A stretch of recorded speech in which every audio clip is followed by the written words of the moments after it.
Hey guys, how you doing? Welcome to Dr. Lou's News and Reviews. You know, there is some momentum building up literally in my life and hopefully in your guys' lives that literally, because we are in the springtime, we are literally in the renewing season within the cycle of the year, but also should be the renewing season of yourself as well. So, you know, planning on exercising, training the mind, changing the heart, getting rid of the garbage from last year or from years past. It is so very, very important that in the renewing that you learn to forgive yourself, forgive others, and you start to blossom. And as that sun's rays, when it shines down and nourishes a petal of a flower or even a bud of a flower and helps it to bloom, that the same thing, when you focus on yourself, when you focus on positive things and growth, that your life also is going to bloom. Now, does that mean that it always happens? Like, okay, Doc, you know what? I'm exercising, I'm positive, you know, and everything should go right. Guess what? That's when things are going to go wrong, because you got to be tested. You got to be tested if you want something bad enough. It doesn't come easy. You literally have to be tested and tried, you know, within the fires of hell, literally sometimes, to get to your dream, because you know what? You're the only one that believes in it. You know, let me share a story with you. You know, if some of you see my Facebook posts or even some of my posts, you'll see that I had a picture when I was Mr. Buffalo. Now, before I was Mr. Buffalo, I was working construction, guys. And let me give you a little bit of the background. I'm 24 years old. My reading and writing level is about a fourth grade writing level. And I failed out of college, played football, and when I got to the upper level courses, I ended up failing out of school, so I had to work construction. So I worked for this great construction company called Seven Sun Environmental up in Niagara Falls, New York. Hello to all my family, the Elia families. Love you guys. You know, if it wasn't for Seven Sun and me working, I really wouldn't have been able to find myself. But anyways, I found myself in Syracuse, New York in February, January, February of like 1995. And I remember I was shoveling crap out of an old septic tank. I'm wearing complete Tyvek suit. It's about 5 degrees outside, guys. And because we're in an old hazardous waste site, we have to wear full protective gear. And of course, it is freezing, 5, 6, 10 feet of snow. This is Syracuse, New York, 5 degrees. And I remember shoveling, and I was just going, you know, God, I know you have something more for me. I know there's something more for my life. My father was happy because I was going to work in a career that he's worked, being a laborer, working for a construction company. So they thought I found a home, but I knew there was something more for me. And one of my superintendents, his name is John Scalfani. You guys up in Buffalo, New York, you know the Scalfanis very well. You know, and I'm tell you what, I'm 6'2", 6'3", 260 pounds. John Scalfani, he is about 5'10". No, not 5'10", about 5 foot. And he probably weighed about 125 pounds, but there was no way that I would have ever messed with John.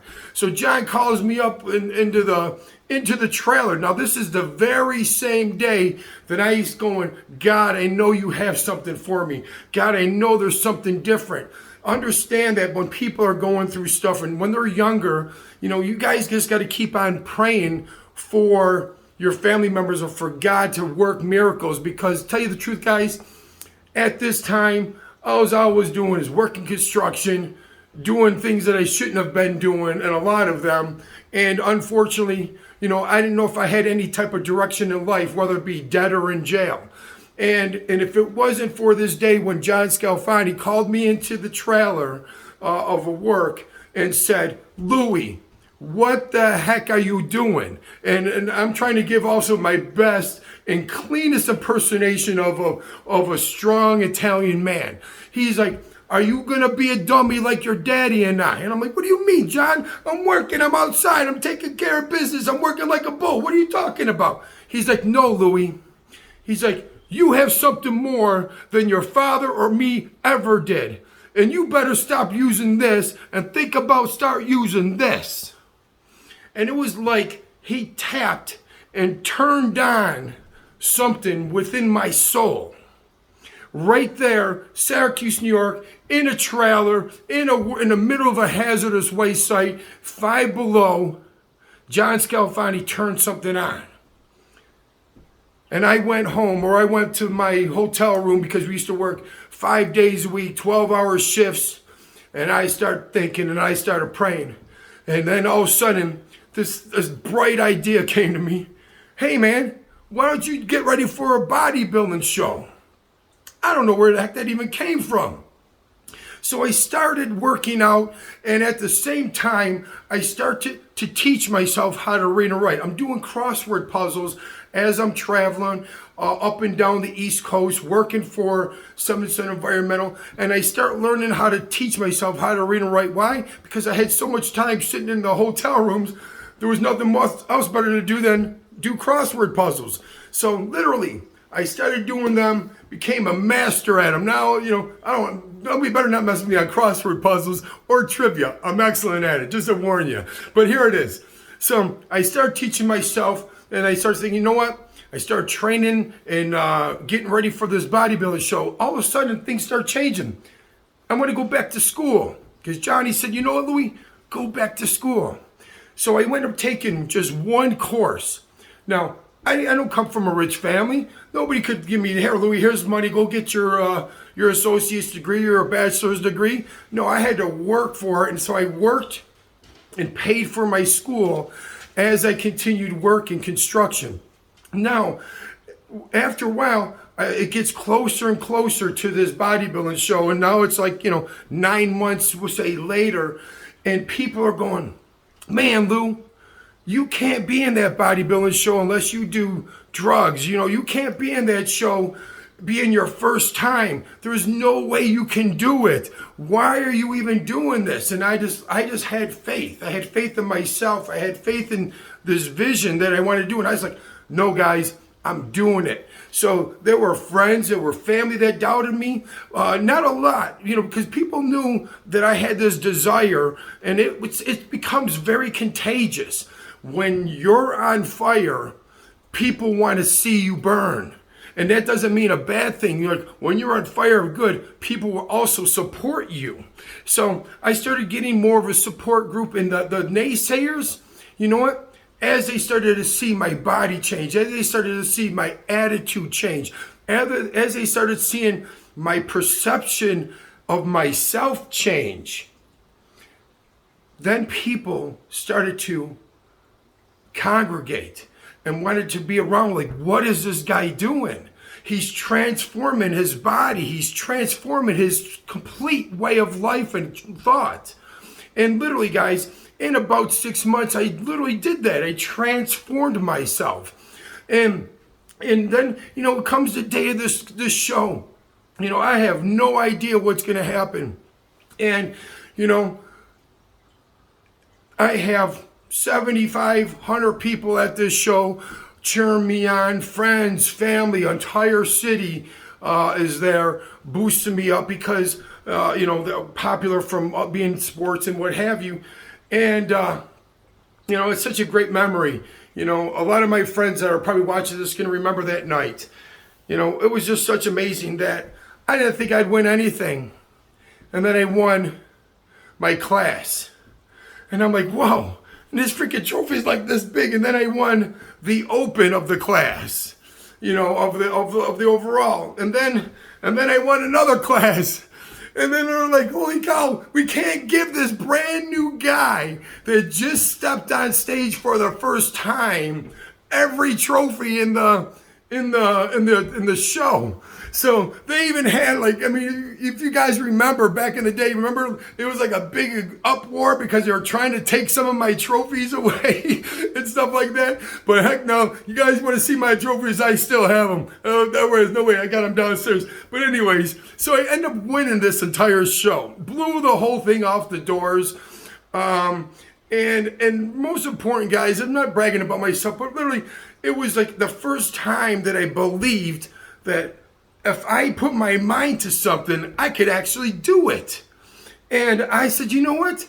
Let me reproduce this feeling. Let me be able to reproduce the work ethic and what it takes to achieve a goal. So what I just did is that I just started to duplicate that same work process over and over again in my life. And I noticed that when I'm training, when I'm exercising, I am in the most productive,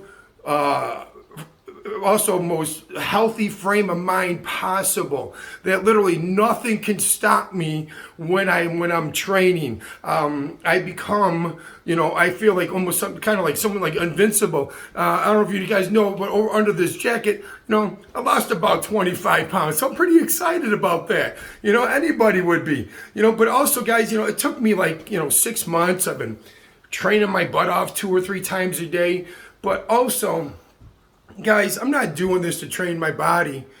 I'm doing it to train my mind because I know that God's got something more for me to do.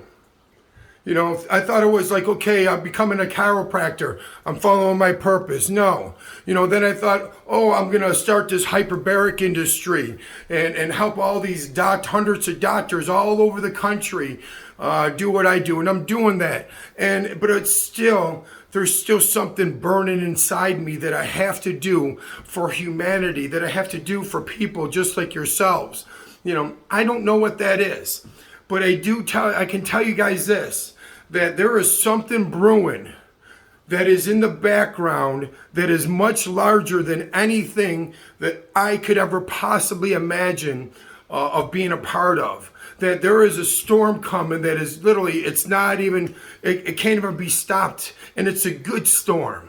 That there is something coming that is going to be remarkable. And my drive is to help people, and the people that don't have voices, and the people that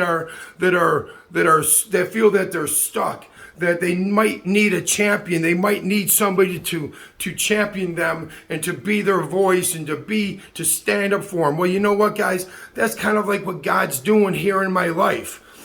He's had to give me all of those trials. He had to give me all of the tribulations. He had to make me cry 1,000,000 times. He had to make me feel as little as possible to help me grow as much as possible. Understand that in the process of life and in the process of growing, that you have to embrace the negatives just as much as you embrace the positives in life, and that take from those negatives. When you messed up, say you messed up, admit you messed up, maybe even apologize if you messed up. Ask for forgiveness if you messed up. It's all right to mess up because we're all human. It's all right. Good job for messing up, because that's what you're supposed to do. You're supposed to mess up so you can grow and learn. The problem is if people mess up and then they get scared and they get stuck for years, lifetimes, in one situation that might have happened when they were a child or when they were a young man or woman. That, anytime you can change your life, it just takes an attitude.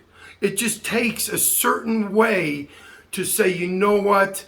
Enough is enough. I don't like the way my life is going. I don't like the way things are going in a direction, and you just change them. Or if there's things that you like and maybe you like them too much, you might have to tone them down a little bit. Because, if you're not truthful with yourself, and if you don't have self-discipline, you're not going to get a whole lot done. That every day you have to be disciplined. Every day you have to motivate yourself, because there's a lot of times when there ain't nobody calling you up going, good job, Johnny. Keep it going. Good boy. Come on, get up, let's go. That's just not happening. You know, at least in my world, I wish I got a heck of a lot more phone calls. Say, good job, Louis. Anybody want to call me and say that? Great. But you know what? It doesn't matter because I'm fueled by a higher purpose. And my purpose is what keeps me inspired, not motivated, because motivation lasts just a little bit, then you pucker out. When you're inspired, your life becomes driven on a purpose. So, you know, and that inspiration is literally comes from the depths of your soul, in what God is wanting you to become, what God is driving you to become. You know, when you have that gut feeling that you know you're supposed to do something, understand that's that universe, that's God saying, it's time, man, for you to grow more, grow more. So in growing, you know, understand you're going to fall. Understand you're going to fail. Understand that you're going to lose friends. Understand you're going to piss people off. Understand that people are going to talk crap. Understand that you know, you're going to be let down. But also understand on the other side of all of those things is the reward. You become stronger. And when you reach your goal, you deserved it because you went through the trials, the tribulations, or what it takes to become a leader in whatever it is you're trying to become the leader of. So nothing in life is easy. It's not going to be easy. You want to go and you want to grow, prepare for battle. You want to grow and you want to get higher, prepare to rip out the old you, to get the new you in. Things have to change. That you cannot keep up with the same thing over and over again and expecting a different result. That you have to change. Sometimes friends have to change. Sometimes atmospheres or environments have to change. Because it's only up to you to get the most out of your life and to live your God-given purpose. You know, we all have a purpose in life, people. We all have a purpose in life. And what is it that is your purpose? Only you know. You know it by when you hear the voice of greatness speak to you.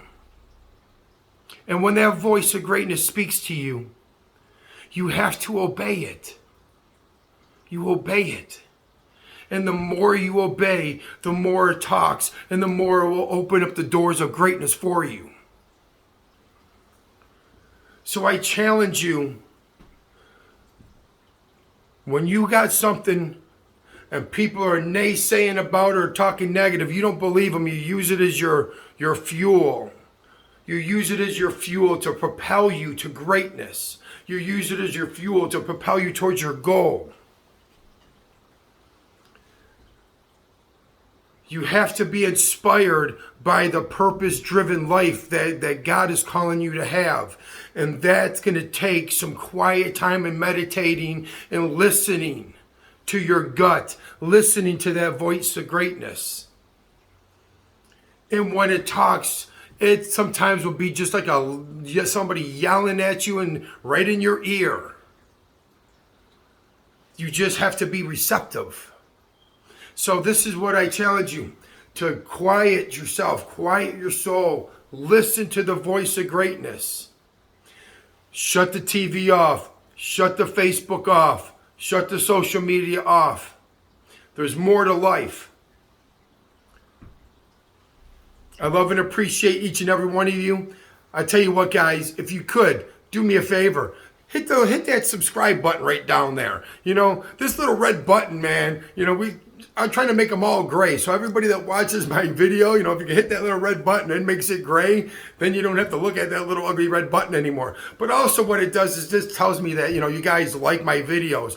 You know what? If you guys have a comment, you know, you can also put it down there. I love to hear your comments, good or bad, what have you. You know what? And if you know, I'll do my best also to respond to them. So, you know, and of course, if you can share this video, you know, you never know who you're going to reach by what you say, do today and how it literally can affect the lives of millions tomorrow. So, there again, share it, like it, subscribe. I love and appreciate each and every one of you. I'm going to continue sharing some more great videos. Keep on the lookout. God bless. Talk to you soon.